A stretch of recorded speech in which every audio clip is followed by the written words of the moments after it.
Assalamualaikum warahmatullahi wabarakatuh. Perkenalkan, nama saya Nasya Nabila Fauzia, NIM 2305076035 dari Prodi Pendidikan Bahasa dan Sastra Indonesia kelas A angkatan tahun 2023. Di sini saya akan menjelaskan tentang teori kritik sastra feminis. Tanpa berlama-lama, langsung saja kita masuk ke dalam materinya. Yang pertama ada definisi. Jadi dalam pengertian sehari-hari, kata kritik diartikan sebagai penilaian terhadap suatu fenomena yang terjadi dalam masyarakat. Secara etimologis, kritik berasal dari kata kritis, bahasa Yunani yang berarti hakim. Kata kerjanya adalah krinein atau menghakimi. Kata tersebut juga merupakan pangkal dari kata benda siretroin atau dasar penghakiman. Dari kata tersebut kemudian muncul kritikos untuk menyebut hakim karya sastra. Jadi kritik sastra feminis adalah pendekatan kritikal yang berfokus pada pengalaman perempuan dalam berbagai karya sastra. Biasanya pendekatan ini menggunakan sudut pandang pemikiran feminis untuk menganalisis dan menggali makna dalam karya sastra tersebut. Jadi secara sederhana, kritik sastra feminis memandang sastra dengan kesadaran khusus terhadap peran jenis kelamin dalam budaya sastra dan kehidupan kita. Nah, kemudian setelah definisi di dalam materi ini ada lagi konsep ya teman-teman semua. Jadi konsep sendiri itu penting, perlu dipahami dalam rangka membahas masalah kaum perempuan adalah membedakan antara konsep seks atau jenis kelamin dan konsep gender. Pengertian jenis kelamin merupakan penafsiran atau pembagian dua jenis kelamin manusia yang ditentukan secara biologis yang melekat pada jenis kelamin tertentu. Misalnya, jenis kelamin laki-laki adalah manusia yang memiliki jakala atau kala menjing dan memproduksi sperma. Kemudian, konsep gender sendiri itu yakni suatu sifat yang melekat pada kaum laki-laki maupun perempuan yang dikonstruksi secara sosial maupun kultural. Misalnya nih, bahwa perempuan itu dikenal sebagai lemah lembut, cantik, emosional, atau keibuan.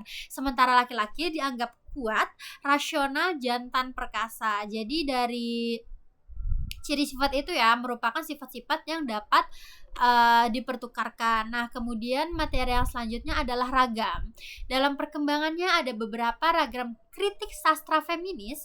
Menurut Showalter pada tahun 1986 membedakan adanya dua jenis kritik sastra feminis, yaitu yang pertama ada kritik sastra feminis yang melihat perempuan sebagai pembaca atau juga bisa disebut the woman as reader atau feminist critique, dan dua kritik sastra feminis yang melihat perempuan sebagai penulis, yaitu the woman as orator. Kemudian kritik sastra feminis aliran perempuan sebagai pembaca memfokuskan kajian pada citra dan stereotip perempuan dalam sastra, pengabaian dan kesalahpahaman tentang perempuan dalam kritik sebelumnya, dan celah-celah dalam sejarah sastra yang dibentuk oleh laki-laki. Jadi kritik sastra feminis Ginokrik meneliti sejarah karya sastra perempuan sebagai genre, struktur tulisan perempuan, kreativitas penulis, serta perkembangan dan peraturan tradisi penulis perempuan. Kemudian selain kedua jenis kritik tadi ya, ternyata Hum membedakan adanya tiga jenis kritik sastra feminis. Yang pertama yaitu kritik feminis psikoanalisis dengan tokoh antara lain Julia Kristeva, Monique Wittig, Helena Chikvist, dan lain-lain. Kemudian yang kedua ada kritik feminis marxis dengan tokoh antara lain Michelle Barrett dan Patricia Stubb. Yang ketiga atau yang terakhir ada kritik feminis hitam dan lesbian dengan tokoh antara lain Barbara Smith, Ellie Bulkin, dan juga Barbara Greer. Jadi setelah ragam itu di dalam kritik sastra feminis ini ada juga yang namanya penerapan. Jadi penerapan kritik sastra feminis itu pada umumnya sama dengan tahapan kritik sastra lainnya. Secara sistematik kegiatan diawali dengan kegiatan sebagai berikut. Yang pertama pastinya memilih dan membaca karya sastra yang akan dianalisis dan dinilai kelebihan dan kekurangannya.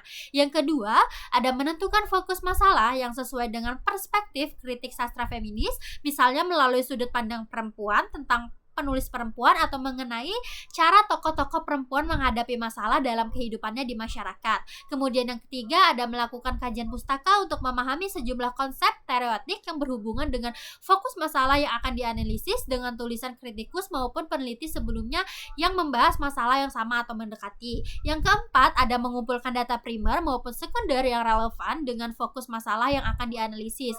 Jadi data primer itu berasal dari karya sastra dan pengarang yang karyanya datanya akan dianalisis. Sementara data sekunder berasal dari berbagai sumber informasi, misalnya buku referensi, artikel, laporan penelitian, maupun hasil pengamatan langsung di lapangan yang relevan dengan masalah yang akan dianalisis. Kemudian yang kelima, ada menganalisis data dengan menggunakan perspektif kritik sastra feminis. Dalam hal ini dapat dipilih ragam kritik sastra feminis yang sesuai dengan masalah yang akan dianalisis. Kemudian yang keenam, ada menginterpretasikan dan memberikan penilaian terhadap hasil penelitian sesuai dengan ragam kritik sastra feminis yang dipilih.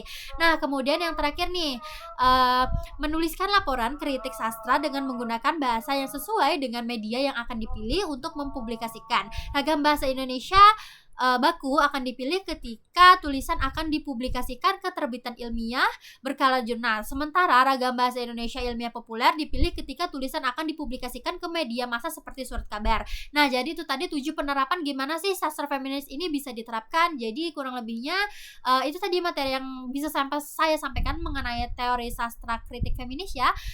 Kurang lebihnya saya mohon maaf, saya akhiri. Wassalamualaikum warahmatullahi wabarakatuh. Terima kasih.